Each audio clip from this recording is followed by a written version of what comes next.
Michelangelo was one of the legends of the Renaissance. He was just 6 years old when death first shaped his path. Where others saw a rough block of marble, he saw David. He was obsessed with sculpture. His hands itched for the hammer and chisel. But when the French invaded Florence and set up a military camp nearby, the city saw its chance. In 1508, Pope Julius II summoned him not to sculpt, but to paint the ceiling of the Sistine Chapel. Michelangelo was furious. He wasn't a painter, hated fresco, painting on wet plaster. He had never done anything like it.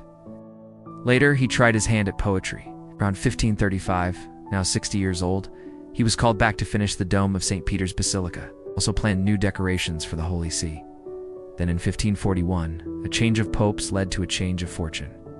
Michelangelo was accused of stealing marble from a building project and spent months defending himself. Not until 1551 did he see the final result of his architectural masterpiece. The dome rising above St. Peter's Square, visible from miles away. But he was nearing the end. At 72, his eyesight failed. He became nearly blind, yet he continued working until the day he died. He was 88 years old. He left behind more than art.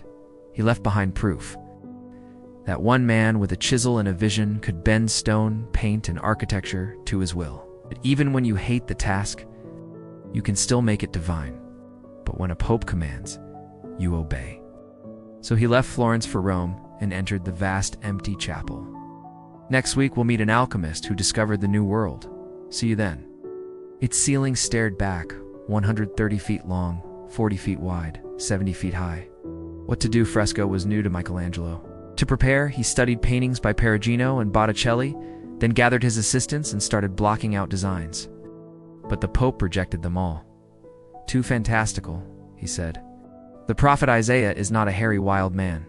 Michelangelo was furious, stormed out, desperate for a distraction. As he walked, he heard children laughing. He stopped outside a house and peeked in. There they were playing in a courtyard, chasing each other around an old fountain. They were creating their own paradise. He turned and walked away.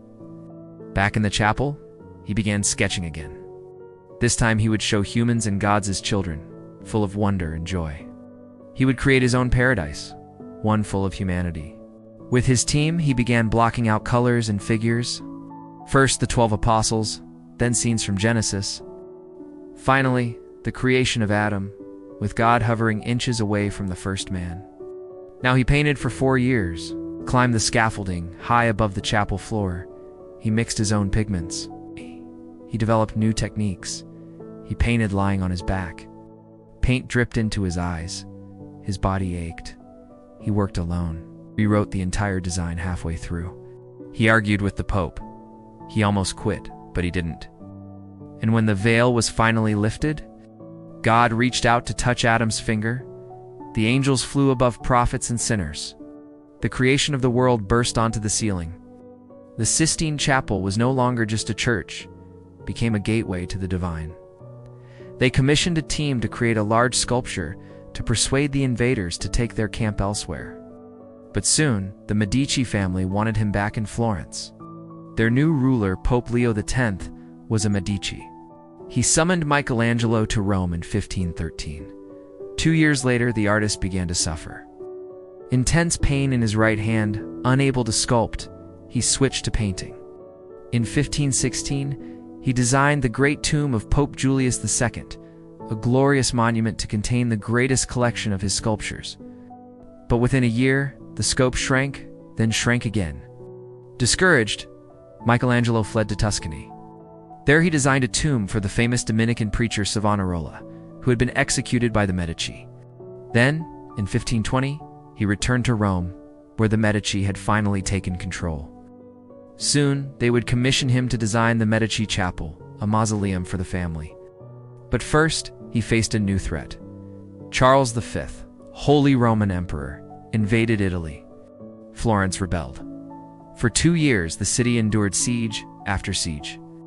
Desperate to defend himself and his art, Michelangelo took up arms.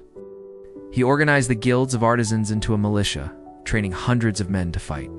Eventually, peace returned, but Michelangelo was horrified by the damage. Much of the city was destroyed. The Duomo was ruined, so he returned to his art, seeking solace. He created the magnificent Medici Chapel, completed in 1534, containing the tombs of 2 Medici rulers. The following year, he visited Carrara to select marble for a new tomb, this time for himself. On the way home, he saw a group of peasants struggling to haul a huge block of marble onto a cart. He dropped to his knees and examined the stone. "This is how I will die," he thought, and left it there. Most wanted a pagan goddess, but civic leaders asked for something more potent. David, the biblical hero who defeated the giant Goliath. Who better to sculpt that victory than the 26-year-old Michelangelo? He chose to depict the moment just before David struck the fatal blow. The giant was supposed to be terrifying, but Michelangelo sculpted him with an expression of childlike surprise. The youthful David stood not as a triumphant warrior, but a thinker, a young man about to face a giant. The work was an immediate sensation, both for its beauty and its daring political message. Florence celebrated with a massive parade, inviting Michelangelo to ride on a golden chariot. He rode with 2 other artists, Botticelli and Ghirlandaio. The crowd cheered, but Michelangelo blushed, uncomfortable with the attention. And as the years passed, it would only grow. He became a legend. He studied the human form obsessively, often dissecting corpses in secret to understand anatomy. At 16, his father retrieved him from the stonemason, saying, "You have disgraced our family enough," and apprenticed him to the famed sculptor Agostino da Dovieni. But 2 years later, he moved to work under the architect and sculptor Rossellino, who specialized in classical styles favored by the Medici family, Florence's de facto rulers. Here he produced his first important works, including a Roman-style tomb for 2 young brothers who died in the plague. By 21, he was a sensation. In 1496, he carved the haunting sculpture of Mary cradling the dead body of Christ, so lifelike, so delicate, that people refused to believe a young man made it. So he carved his name into it, boldly, across Mary's sash.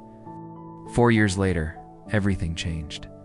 Where others saw a ceiling, he saw the gates of heaven. Today, we'll discover the story behind those masterpieces and find out why.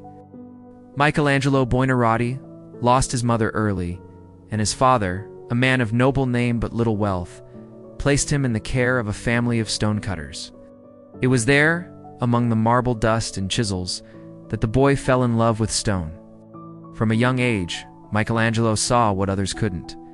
At 13, he joined the workshop of Domenico Ghirlandaio, one of Florence's top painters. But Michelangelo wasn't interested in painting. The Republic of Florence had long possessed an enormous block of white marble, more than 3 meters high, too big for any design. But legends attract the powerful. For a while, Michelangelo enjoyed the acclaim.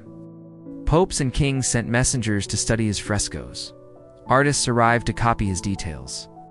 Back in Rome, he completed his last major sculpture, Moses, with horns sprouting from his head. A tormented figure forever trapped between flesh and stone. And if you want to hear more stories of genius and inspiration, don't forget to subscribe.